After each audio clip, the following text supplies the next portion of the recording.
Bonjour à tous. Dans chaque épisode de ce nouveau podcast, une solution sociale ou environnementale sera détricotée. Nous l'étudierons dans le détail grâce à l'intervention d'experts dans le but de répondre à une question. Quel est son impact réel ? Bienvenue dans Impact Mania.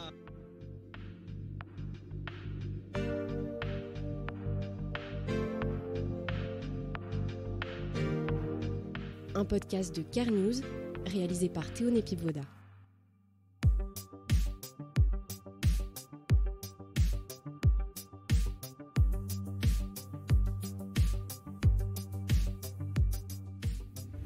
Imaginez un monde où l'impact a gagné toute la société, où l'impact environnemental ou social devrait être positif dans chaque décision prise.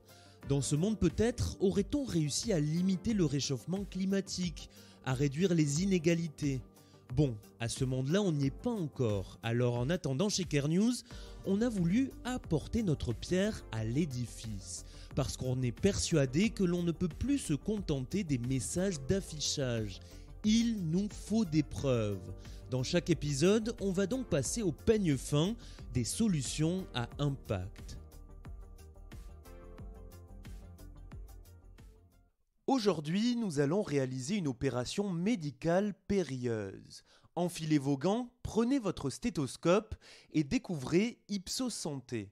Dans cet épisode, sur le thème, vous l'aurez compris, de la santé, on va décortiquer une start-up qui veille sur la médecine et les soignants pour leur permettre de mieux soigner.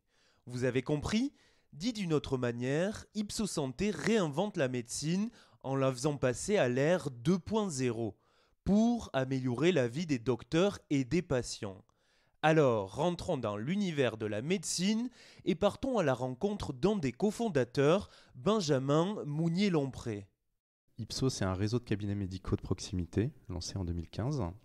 Notre ambition est de proposer des soins de grande qualité accessibles au plus grand nombre. Nous avons aujourd'hui 4 centres à Paris. Il y a environ 120 personnes qui travaillent dans nos centres et on réalise un peu plus de 100 000 prises en charge par an. Notre ambition, c'est de répondre à 90 ou 95% des besoins de santé quotidiens des gens autour de la médecine générale, de la gynécologie, de la pédiatrie, de la nutrition, la prise en charge des petites urgences, mais également le suivi des addictions, des maladies infectieuses et également les soins infirmiers. Ça, c'est pour la présentation. Vous me direz, mais pourquoi Impact Mania consacre un épisode à un centre de santé ? Eh bien, venez, on va rentrer dans les coulisses.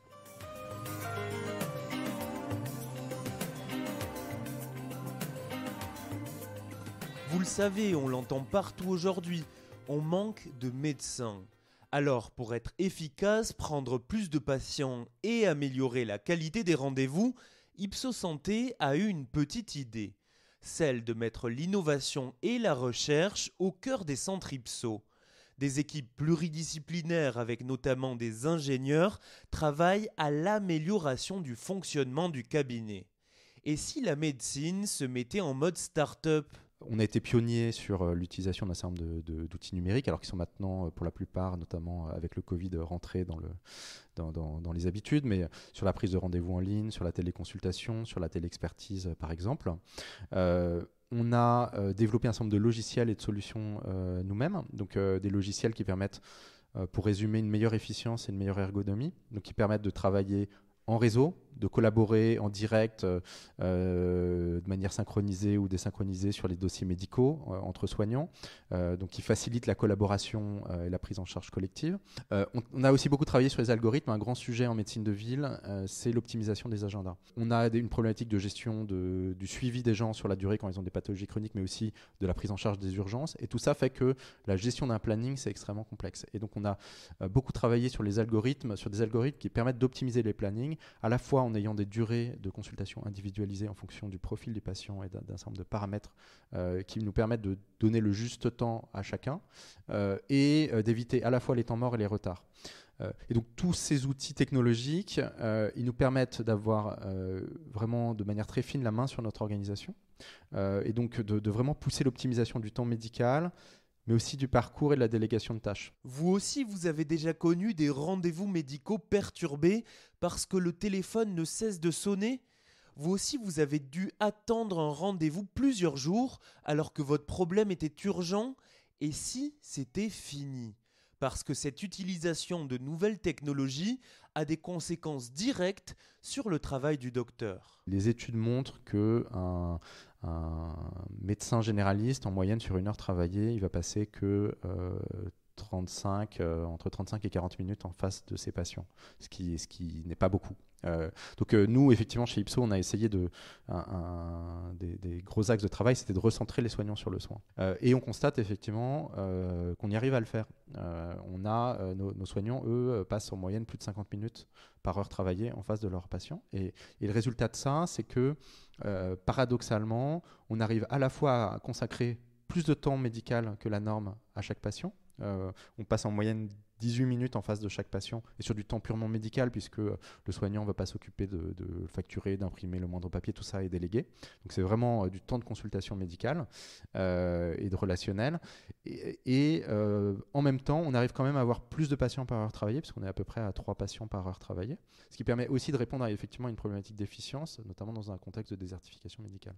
Avec tout ça, on peut le dire, l'esprit start-up s'empare de la médecine. Allez, on met des baby-foot dans la salle de consultation et on prévoit aussi un chef happiness manager pour l'équipe de soignants.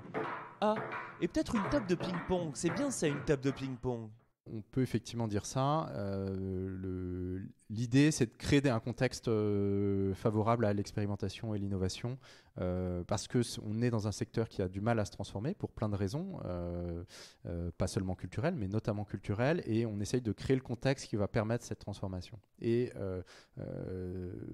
avant de mettre des moyens, d'apporter des solutions, s'il n'y a pas la culture qui est en place, qui permet ça, ça ne marchera pas. 15 minutes, soit le temps d'Impact Mania, c'est bien trop court pour tout évoquer. Mais sachez que l'ambition d'Ipso, c'est aussi le renouvellement de la relation avec le patient grâce à des formations dispensées aux médecins et également à un système d'évaluation de la satisfaction. Ce qui nous intéresse aussi, on ne va pas se le cacher, c'est le prix et la rapidité pour trouver un rendez-vous. Et bien sur le prix, tout est en secteur 1, sans dépassement d'honoraires. Sur le délai pour le rendez-vous, Ipso Santé est victime de son succès, mais reste dans des délais raisonnables grâce à sa croissance rapide et l'ouverture de nouveaux centres.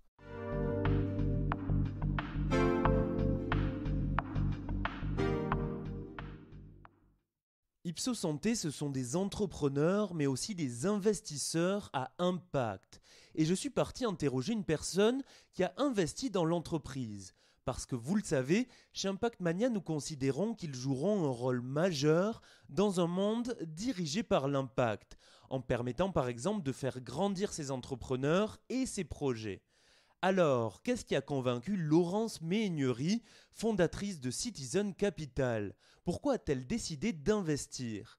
Nous l'avons rencontrée dans ses bureaux sur la place de la République à Paris. Écoutez-la. On investit uniquement dans des entreprises dont on est convaincu que le potentiel de croissance va nourrir l'impact et pas venir le diminuer, et inversement. Et là, dans le cas d'Ipso, on est complètement convaincu d'avoir de synergies très fortes entre le potentiel de croissance économique et l'impact, parce que Ipso vient à un moment où il y a d'énormes questions qui se posent sur l'efficience et l'efficacité, même le fonctionnement même du système de soins français. Vient apporter des réponses à des attentes assez claires exprimées par la génération jeune de praticiens, et a pu démontrer déjà avec les cabinets ouverts, le projet faisait complètement démonstration.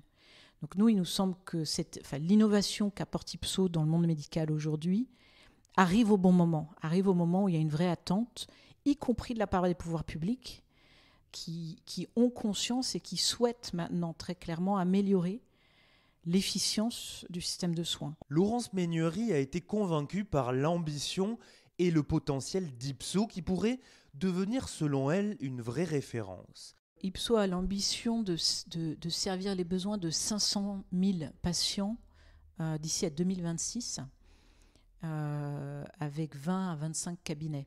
ce qui est ambitieux, ce qui est ambitieux.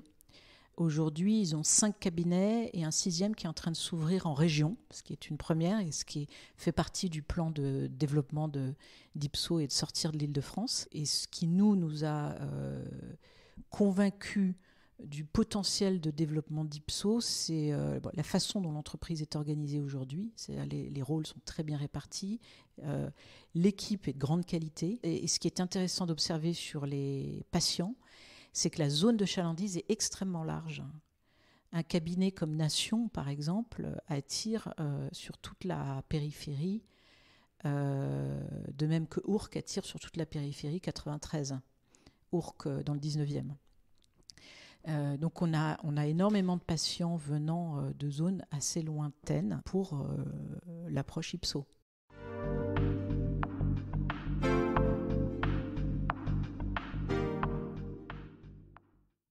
Vous l'avez compris, Ipso pourrait devenir une vraie référence pour l'avenir de la médecine. Mais quel est l'avis des experts ? Eh bien là, j'ai trouvé la bonne personne pour en parler. Yann Bourgueil est médecin spécialiste de l'organisation et des politiques de la santé. Et cassons le suspense immédiatement, il est plutôt satisfait par le modèle d'Ipso et il estime même qu'il peut répondre aux problématiques actuelles. D'une part car il apporte un modèle pour la restructuration du soin primaire, mais aussi car il permet d'attirer des jeunes professionnels. Ipso Santé est une réponse pour structurer et s'inscrit en fait dans ces réformes-là, avec, je pense, une spécificité qui est de véritablement chercher à rendre attractif et à répondre en fait aux attentes des jeunes professionnels, notamment des médecins généralistes, qui ne se retrouvent pas aujourd'hui dans les modèles traditionnels d'organisation des soins, qui sont d'ailleurs eux-mêmes en mutation. Donc en créant les conditions d'un exercice qui correspond aux attentes des jeunes médecins, eh bien, il répond en partie à un enjeu de taille qui est finalement d'attirer des professionnels de santé là où on en a besoin.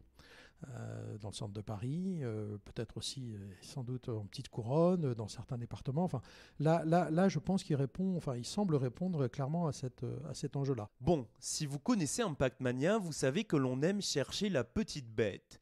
Et ici, pour Ipso Santé, il a fallu creuser. Mais on a trouvé, écoutez Yann Bourgueil. Peut-être la limite de son modèle, c'est son succès. C'est-à-dire que...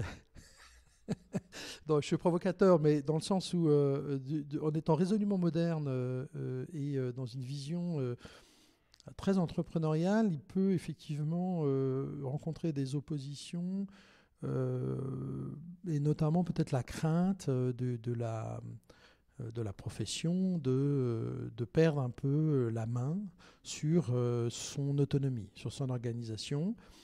Dans la mesure où finalement, c'est aujourd'hui beaucoup le sujet, si on pense qu'il faut renforcer l'exercice coordonné en structure, on voit bien aussi qu'il va falloir développer des fonctions support, il va falloir développer des outils informatiques et que ces développements-là, ils sont mieux faits, ils nécessitent l'apport de compétences qui sont extérieures et d'une certaine façon, Ipso les intègre.